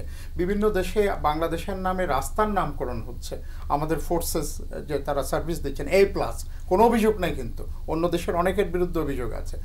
আবার যখন $60 বিলিয়ন ছাড়িয়েছে রপ্তানি ইতিহাসে প্রথমবারের মতো বোস্টন কনসাল্টিং গ্রুপ এবং ইকোনমিক্স ইন্টেলিজেন্স ইউনিট, এগুলো আওয়ামী লীগের কিন্তু নির্বাচন মানবাধিকার নিয়ে কিন্তু যুক্তরাষ্ট্র তার অবস্থান বদল করেনি। এগুলোর কোনো আপনার বোস্টন কনসাল্টিং গ্রুপ এবং ইকোনমিক্স ইন্টেলিজেন্স ইউনিট আওয়ামী লীগের কোনো থিঙ্ক ট্যাঙ্ক না, আপনি বলতে পারবেন না এগুলো সিআরআই, তাই তো?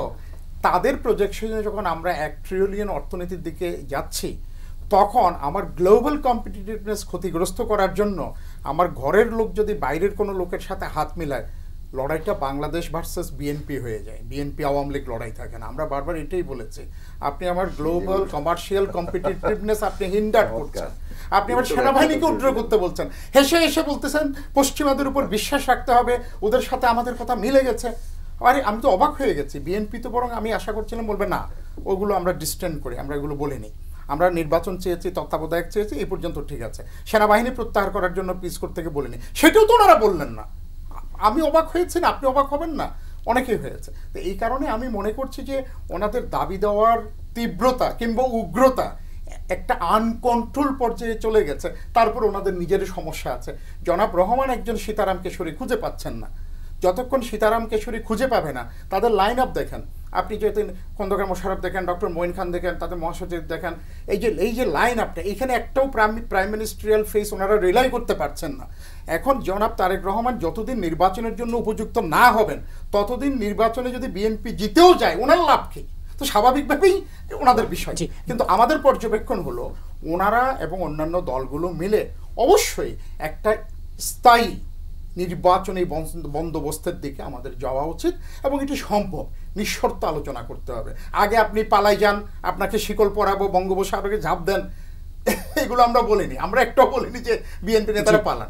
তো ওনারা যদি সত্যিকার অর্থে পলিটিক্যাল অ্যাক্টর হয়ে আসতে চান, still there is a time, এবং এটাই ভালো। আরেকটি বিষয় একটু মন্তব্য শুনি, যে ডোনাল্ডুর আশা, আপনি অনেকগুলো প্রেক্ষাপট, বৈশ্বিক প্রেক্ষাপটে বাংলাদেশের গুরুত্ব এগুলো বলছিলেন, কিন্তু এই যে নির্বাচন, মানবাধিকার, এইসব প্রশ্নে তো যুক্তরাষ্ট্র তার অবস্থান এখনো বদল করে। যুক্তরাষ্ট্রের অবস্থানে আপনি সন্তুষ্ট? আমি সন্তুষ্ট, যেভাবে ঘাট চাপা দিয়ে মেরে ফেলে, গুলি করে, মাস কিলিং করে বাংলাদেশ, আমরা তো সন্তুষ্ট না। অর্থাৎ কোনো ব্যবস্থাই এখনো পর্যন্ত একেবারে নিরবিচ্ছিন্নভাবে নিশ্ছিদ্র নয়, আমরা ডায়ালগে আছি। প্রেসিডেন্ট বাইডেন যে কনগ্রাচুলেটরি মেসেজ দিয়েছেন প্রাইম মিনিস্টারকে, হি ওয়েন্ট এক্সট্রা মাইল। উনি বলেছেন অ্যাম্বিশাস ফাইন্যান্সিয়াল যে অবজেক্টিভ, তার সাথেও তারা আছে। পশ্চিমে অ্যাম্বিশাস বললে এটা একটু গালি শোনায়, বাট সেখানেও তারা বলেছে তারা অ্যাম্বিশাস হলেও বাংলাদেশের পাশে থাকবে। অর্থাৎ আমরা এনগেজড হচ্ছি। একেবারে ল্যামেন ল্যাঙ্গুয়েজ যদি বলতে বলেন, যেখানে বাংলাদেশের স্বার্থ আসে সেখানে Bangladesh Awami League, particularly prime minister Sheikh Hasina গলাগলি করার দরকার হলে গলাগলি করেছে, আর যেখানে গালাগালি করার দরকার তাই করবে বাংলাদেশের স্বার্থ যদি থাকে। জি, ব্যারিস্টার ফয়জানা শারমিন পুতুল, যে নির্বাচনের আগে যুক্তরাষ্ট্রকে নিয়ে অনেক কথা, ডোনাল্ড লুকে নিয়ে অনেক কথা 14 নিয়ে আসছেন। ব্যারিস্টার প্রশান্ত ভূষণ বড়ুয়া বলছিলেন যে লড়াইটা এখন বাংলাদেশ ভার্সেস বিএনপি। তার আগে একটু 2014 নির্বাচনের বিষয়টা আসি। ভাইয়া যেটা বলছিলেন, ওরা 14 সালে নির্বাচনের আগে কি বলেছিলেন? নিয়ম রক্ষার্থে নির্বাচন, সাংবিধানিক আমাদের বাধ্যবাধকতা আছে, আমরা কিছুদিনের মধ্যে আরেকটা নির্বাচন দেব, এটা বলেই তারা কিন্তু নির্বাচনে এসেছিলেন 2014 সালে। তো হয় কি, আস্থার জায়গাটা তৈরি করতে হয়। আজকে ওনাদের এই গতকালকে ভোটে যেমন যে পত্রিকাতে এসছে যে ভোট কেমন হয়েছে, সব ঠিক আছে, ভোটার নেই, এটা ছিল নির্বাচন। তেমনি ওনাদের যেটা আছে যে সব ঠিক আছে সরকারের, শুধু জনসমর্থনটুকু নেই। ওনাদের সব থেকে বড় ভয় হচ্ছে জনগণকে, হ্যাঁ, জনগণের কাছে যাওয়া, ওই যে জবাবদিহিতার যে কোয়েশ্চেনটা আসছে। তো সমস্যাটা হয়ে যায় কি, আমরা আস্থার জায়গায় তৈরি করতে পারিনি, আমরা জনগণকে কাছে রাখতে পারিনি। ওনারা বলবেন জনগণ আমাদের সাথে আছে, আমরা বলবো জনগণ আমাদের সাথে আছে। ইয়ার্ডস্টিকটা কি, পরিমাপ যন্ত্রটা কি, জনগণ কার সাথে আছে? একটা নির্বাচন, এর বাইরে তো কোনো কিছু নেই। তো ওটা দিতেই হচ্ছে ওনাদের সব থেকে বড় সংশয়, শঙ্কার জায়গাটা, যে ওটা গেলে তো আমাদেরকে ছুঁড়ে ফেলে দিবে সবকিছু। কে বিদেশ থেকে আসছে, কে বিদেশে যাচ্ছে, বা আপনি জিওপলিটিক্সের বাইরে তো না।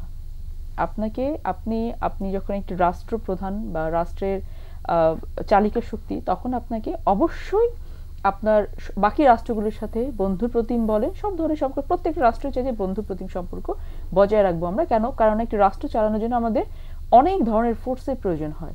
আমাদের বাইরের দেশের সাথে ব্যবসা বাণিজ্য করতে হয়, আমাদের ইকোনমি ডিপেন্ড করে অনেক কিছুর উপরে। সো আসবে, প্রত্যেকেই আসবে। ভাইয়া যেটা বলছিলেন যে ধানের সুবাতাসের কারণে ওনারা আসছেন, হতে পারে, উই ডোন্ট নো, হয়তো ওনারা সেটাই জানেন।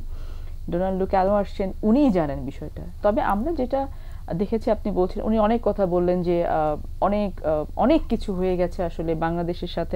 এখন বিএনপি আর কার কি তো এখন লড়াইটা হচ্ছে বাংলাদেশ ভার্সেস বিএনপি। আচ্ছা, Bangladesh is BNP, Bangladesh means BNP, এটাই সত্য, বাকি আর কোনো কিছু কোনোখানে নেই।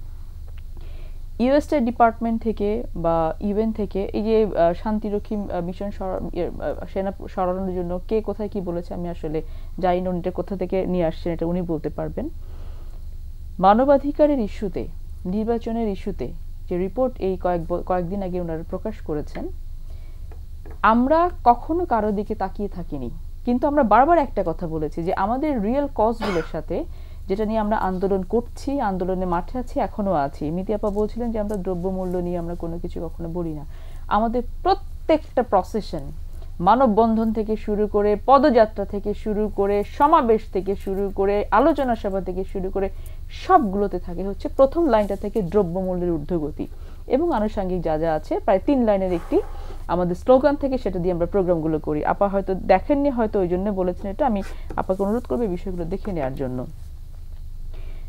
বাংলাদেশে মানবাধিকার নেই, বাংলাদেশে গণতন্ত্র নেই, বাংলাদেশে বাক স্বাধীনতা নেই, বাংলাদেশে মানুষের স্বাভাবিক জীবন ধারণের অধিকার নেই, বাংলাদেশের মানুষ কিনে খেতে পারছে না, বাংলাদেশে বাবা মারা সন্তানদের শিক্ষা নিয়ে দুশ্চিন্তায় ভুগছেন যে কিভাবে তাদেরকে শিক্ষিত করে তুলতে পারবেন। বাংলাদেশে একটা বড় যেটা হচ্ছে শক্তি, ইয়ত, এরা রাজনীতি বিমুখ, ডেলিবারেটলি যেটা করা হচ্ছে, তারা বিদেশে চলে যেতে চায়, তারা দেশ নিয়ে চিন্তা করতে চায় না।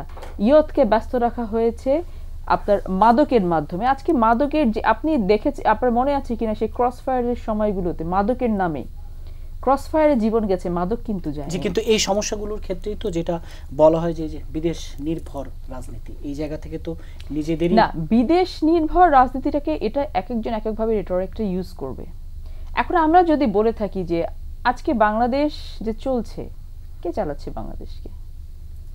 আজকে ওনারাই বলেছেন 7 তারিখে নির্বাচনের পরে ওনাদের বর্তমান পররাষ্ট্রমন্ত্রী ওনারা চলে গেছেন হচ্ছে সোজা ইন্ডিয়া থেকে ধন্যবাদ দেওয়ার জন্য। ওনাদের সাধারণ সম্পাদক বলেছেন যে তারা ছিলেন বলে আমরা আজকে জায়গায় দাঁড়িয়ে আছি। তো জায়গাগুলো হচ্ছে কি আপনি বলছেন আর আমরা বলছি আপনারা করে দেখাচ্ছেন জিনিসগুলো। বিদেশি নির্ভরতা আমরা বলেছি আমাদের কজগুলোর সাথে যারা যারা যারা একাত্মতা ঘোষণা করছে আমরা প্রত্যেককে বলেছি আসেন আমাদের পাশে দাঁড়ান। কারণ আসলে শুধুমাত্র বাংলাদেশ এবং বিএনপির ফাইট না, আজকে বিএনপিকে লড়াই করতে হচ্ছে রাষ্ট্রযন্ত্রের সাথে, কোনো দলের সাথে না। আজকে বিএনপিকে ফাইট করতে হচ্ছে প্রশাসনের সাথে, আজকে বিএনপিকে ফাইট করতে হচ্ছে জুডিশিয়ারির সাথে, আজকে বিএনপিকে ফাইট করতে হচ্ছে আপনার কি বলবো একটা একটা শক্তির সাথে, একটা কালো শক্তির সাথে, যেই কালো শক্তিটা শুধু নিজেদেরকে ছাড়া কোনো কিছু দেখে না।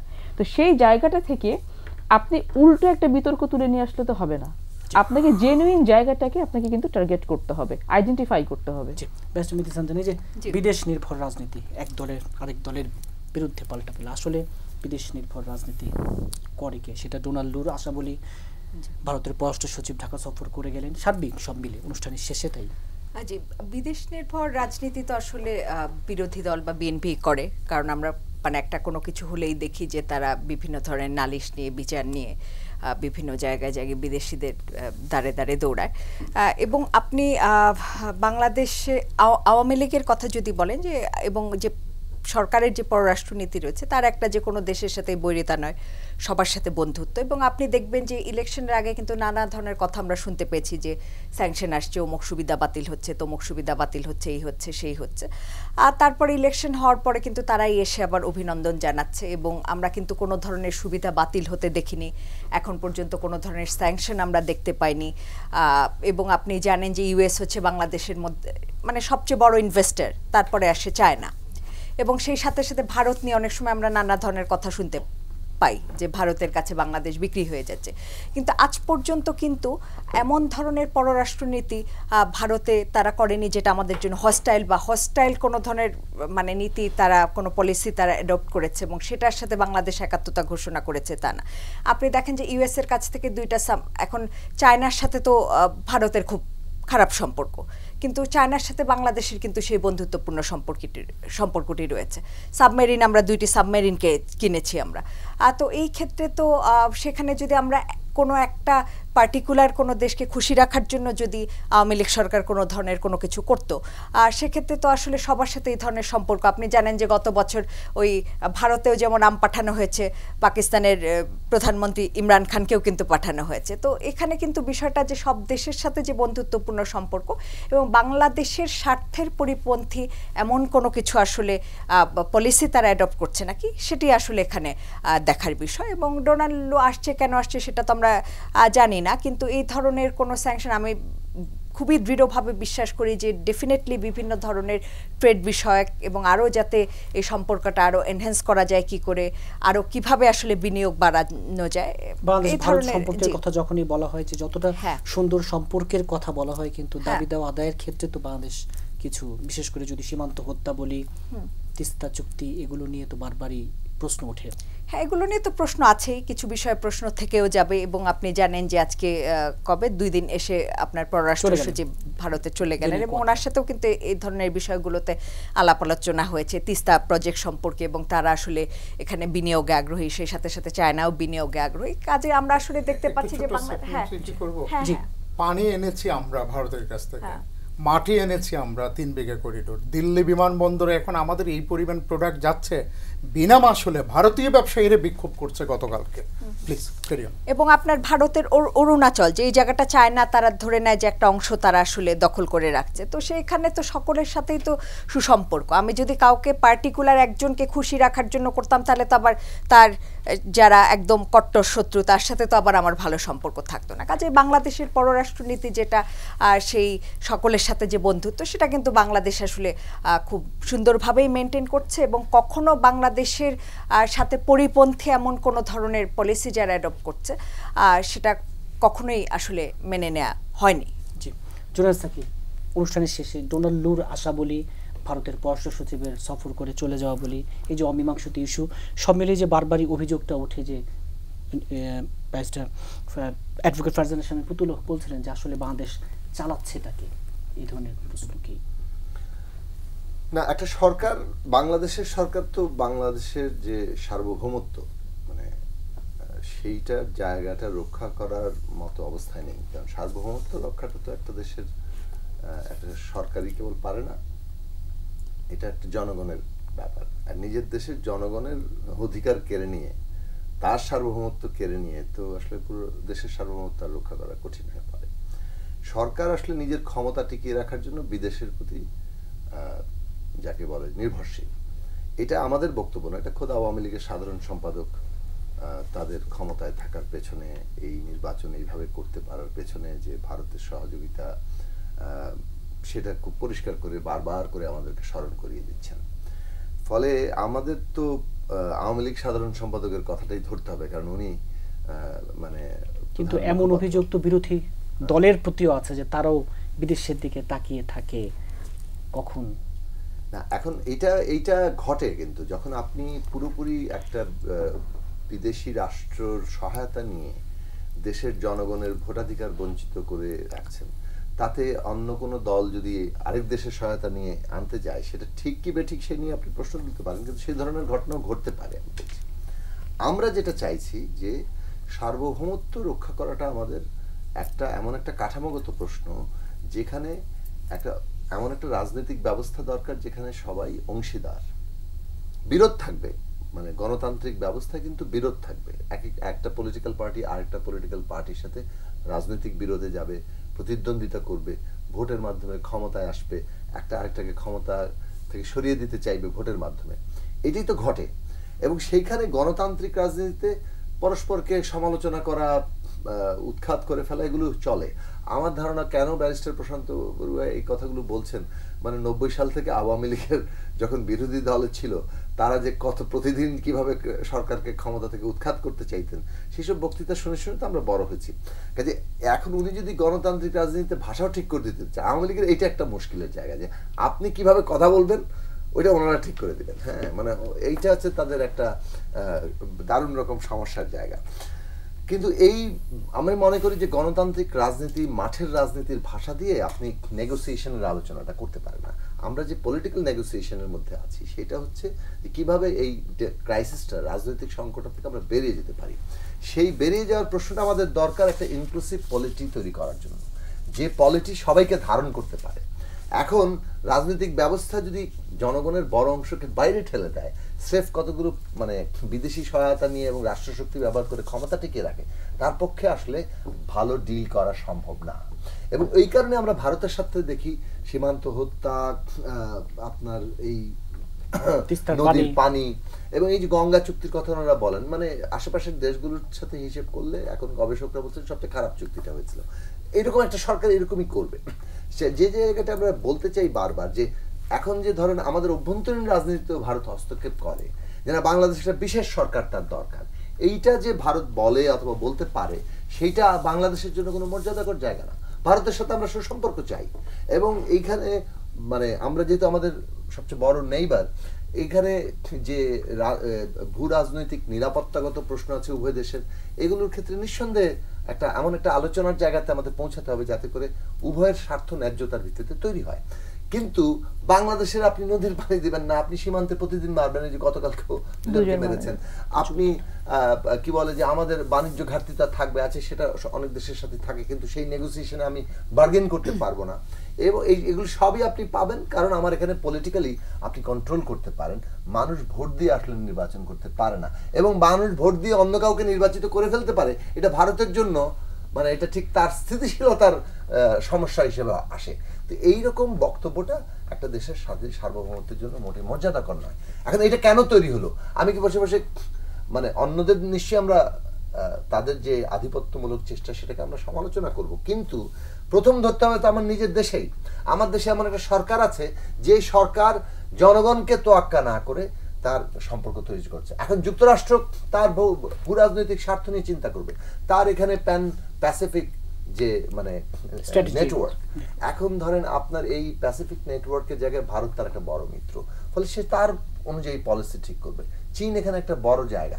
এই যে ভূরাজনৈতিক নানান রকম প্রতিযোগিতা, প্রতিদ্বন্দ্বিতা, প্রভাব বলের চেষ্টা, বাংলাদেশ সেখানে সবচেয়ে বেশি ডিলটা, বার্গেইনটা করতে পারবে কি, কখন পারবে? যখন পুরো দেশ সরকারের সাথে থাকে, জনগণ যখন সরকারের সাথে থাকে। আমরা তো চাই সরকারের পেছনে থাকতে আন্তর্জাতিক ডিলে, কিন্তু কখন সেটা সম্ভব? যখন আপনি আমার ভোটে নির্বাচিত হবেন, আপনি আমার ভোটের অধিকার কেড়ে নিয়ে তারপর বলবেন যে আমরা কি বলে দেশের সরকার। সেটা আসলে একেবারে অনুষ্ঠানের শেষে ব্যারিস্টার প্রশান্ত ভূষণ বড়ুই যে ভারতকে খুশি করার রাজনীতি, যে ডিলটা করতে পারা। জি জি, একটু দেখুন, ভারতের সাথে ওনারা সুসম্পর্ক চান। সুসম্পর্কের তো কিছু ম্যাট্রিক্স আছে। কেউ আম পাঠায়, কেউ বোমা পাঠায়, কেউ গ্রেনেড পাঠায়, কেউ ব্যাটালিয়ন সাইজের রেবেল ইকুইপ করার জন্য পুরো 10 ট্রাক অস্ত্র পাঠায়, এবং তাইওয়ানের চীনের সাথেও সুসম্পর্ক চায়, আবার এক চীন নীতির বিরুদ্ধে গিয়ে তাইওয়ানের কনসুলেট দেয়। এইভাবেই তো ওনাদের সুসম্পর্ক চাওয়ার অতীতের ম্যাট্রিক্সগুলো।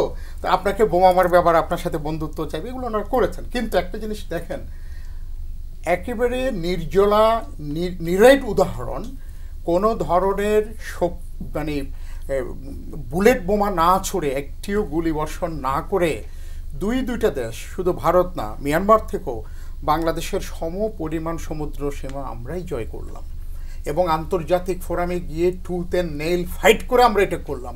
43 বছর পর 3 বিঘা করিডোর দহগ্রাম আঙ্গর পথে আমরা ফেরত আনলাম। That is all the success story, all the success story. আপনার একটু আগে বললাম, দিল্লি বিমানবন্দরে এই পরিমাণ গার্মেন্টস রপ্তানি হচ্ছে বিনা শুল্কে। ভারতীয় ব্যবসায়ীরা বলছে যে একটু ল্যান্ডিং চার্জ দেন, বাংলাদেশি গার্মেন্টসের আপনার ওভারফ্লোর কারণে আমরা বিপদে পড়েছি, সেই সুবিধাও আমি আদায় করে নিচ্ছি। সীমান্ত হতে একটিমাত্র বিষয় যেটা নিয়ে প্রত্যেকটা মিটিংয়ে কথা হয়, কমানোর কথা হয়, বন্ধ করার কথা হয়, এটি লেথাল ওয়েপন ইউজ না করার কথা হয়, মাঠ পর্যায়ে মিটিং হয়, প্রত্যেকবার হচ্ছে। We are registering all of our protest. ছোট্ট একটা উদাহরণ দেয়, আরেকটা ঘটনা দেখেন। পাকিস্তানের দুইজন প্রধানমন্ত্রী, ইমরান খান এবং শাহবাজ শরীফ, তারা বলেছেন যে বাংলাদেশের অগ্রগতি দেখলে তারা লজ্জা পান। পরশুদিন করাচিতে পাকিস্তানের ব্যবসায়ীরা বলেছে, আপনারা আমাদেরকে বাংলাদেশের স্তরে নিয়ে যান, সুইজারল্যান্ড বানানোর দরকার। এর আগেও বলেছে। আর মির্জা ফখরুল সাহেব বলে পাকিস্তান আমল ভালো ছিল। অনুষ্ঠানে একেবারে শেষে লজ্জা পায়, আর মির্জা ফখরুল পাকিস্তান। অনুষ্ঠানে একেবারে শেষে সামনের দিনের রাজনীতি সব মিলে আপনার বিএনপি কেন আপনি এটা বলছেন? ওনাদের কিছু নাই তো, ওনাদের দৃষ্টিতে বাংলাদেশটাই নাই। ওই যে পাকিস্তান তো ভালো ছিল, তো বাংলাদেশটাই যেহেতু নাই, বাংলাদেশের নির্বাচনও নাই, বাংলাদেশের প্রশাসনও নাই, বিচার বিভাগ, বাংলাদেশের মানুষও নাই।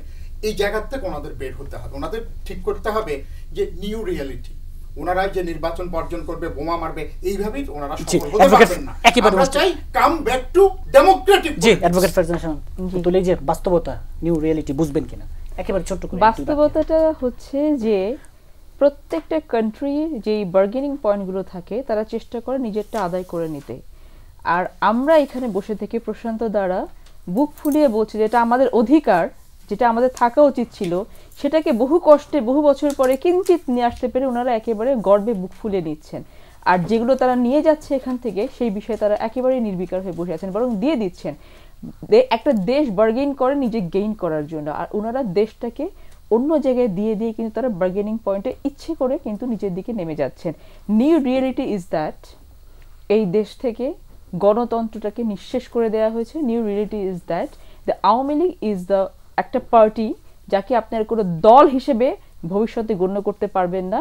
এই সরকার যেটা আছে, যে ফ্যাসিস্ট রেজিম তারা ক্রিয়েট করেছে, এই রেজিমটা কিন্তু একেবারে খুব বহুকাল ধরে চলবে না। এই রেজিমটা যখন থাকবে না, তখন আওয়ামী লীগ বলে দল বাংলাদেশের ইতিহাসে, পৃথিবীর ইতিহাস থেকে বিলুপ্ত হয়ে যাবে। জি, বেস্ট মিতে সঞ্জয়, যে এক বাক্যে যে বিলুপ্ত হয়ে যাবে আওয়ামী লীগ নামটাই।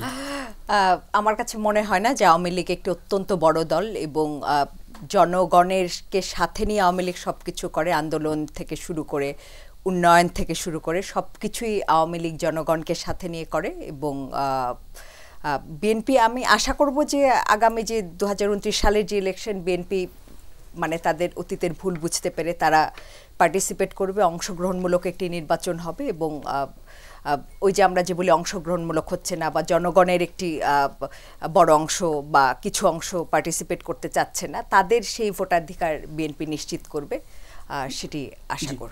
আপনার ভাষায় এই যে রাজনৈতিক বন্দোবস্ত সামনে সুবিধা মতো পাকিস্তানের উদাহরণ ব্যবহার করা, মার্কিন যুক্তরাষ্ট্রের থিঙ্ক ট্যাঙ্ক নিয়ে আসা, আবার সুবিধা মতো ওইসব নাম নিলেই অজু করতে হবে, এরকম অবস্থায় যাওয়া, এটা আওয়ামী লীগের এইগুলো ছাড়া উচিত। মানে জনগণকে ডিপ্রাইভ করার জন্য, তাকে বঞ্চিত করার জন্য এইসব নানান রকম যুক্তি এনে, এবং সবচেয়ে বড় কথা হচ্ছে সাংবিধানিক ধারাবাহিকতার, এই যে সামরিক শাসকদের ভাষা, সাংবিধানিক ধারাবাহিকতা রক্ষা করা।